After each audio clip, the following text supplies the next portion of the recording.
জয় তার বাবার সঙ্গে ঈদের নামাজ পড়বে এমন মন্তব্য করেছেন অপু বিশ্বাস। ঢাকাই চলচ্চিত্রের একসময়ের জনপ্রিয় জুটি শাকিব খান অপুর সন্তান আব্রাহাম খান জয়।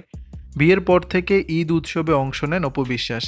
এমনকি বিয়ের পর থেকে প্রতি বছর কুরবানি দেন, এমনটাই জানান এই নায়িকা। অপু বিশ্বাস বলেন, ২০০৮ সাল থেকে আমি সাকিবের সঙ্গে ঈদ করি, তবে এজন্য আমার তেমন কোনো বাড়তি দায়িত্ব পালন করতে হয় না। তাছাড়া প্রথম আমি বিষয়গুলো বুঝতাম না, তবে ২০১৫ সালের কোরবানির ঈদ আমি একাই সামলেছি। সে বছর আমার শাশুড়ি হজ করতে গিয়েছিলেন। এটা ছিল আমার জন্য নতুন অভিজ্ঞতা, কারণ বিয়ের আগে এ ধরনের কাজ আমাকে করতে হয়নি।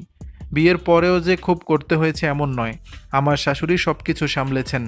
আমার শ্বশুরবাড়ির নিয়ম হলো প্রথম কুরবানি হওয়ার পর ১০ কেজি মাংস রান্না করা, এ সময় খিচুড়িও রান্না করা হয়। এছাড়া আত্মীয় স্বজনদের মধ্যে কুরবানির মাংস বন্টন তো আছেই। আমি নিজেও এই কাজগুলো করেছি। এদিকে একমাত্র সন্তান আব্রাহাম খান জয় আসার পর ঈদ পরিকল্পনায় পরিবর্তন আসে বলে জানান অপু। তিনি বলেন, জয় আসার পর ঈদের পরিকল্পনায় পরিবর্তন এসেছে। জয় তার বাবার সঙ্গে নামাজ পড়তে চায়। এবারও জয় ঈদের নামাজ বাবার সঙ্গেই পড়বে। এবার ইচ্ছে আছে জয়ের পছন্দের মোরগ পোলাও রান্না করার। সে খাসির মাংস খেতে চায় না। আমি চাচ্ছি এবার খাসি অন্য একটা রেসিপি করব। ঈদের দিন বিকালে বেড়াতে যাওয়ারও পরিকল্পনা আছে।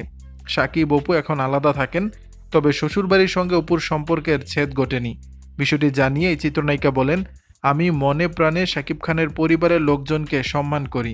তারাও আমাকে যথেষ্ট স্নেহ ভালোবাসা দিয়েছেন। আমি এখন সন্তানের মা। আমার ছেলে যেহেতু মুসলিম, তাই তার কথা ভেবে আমিও কুরবানি দেই। আমি মনে করি সন্তানের মঙ্গলের জন্য মায়ের এটা দেয়া উচিত।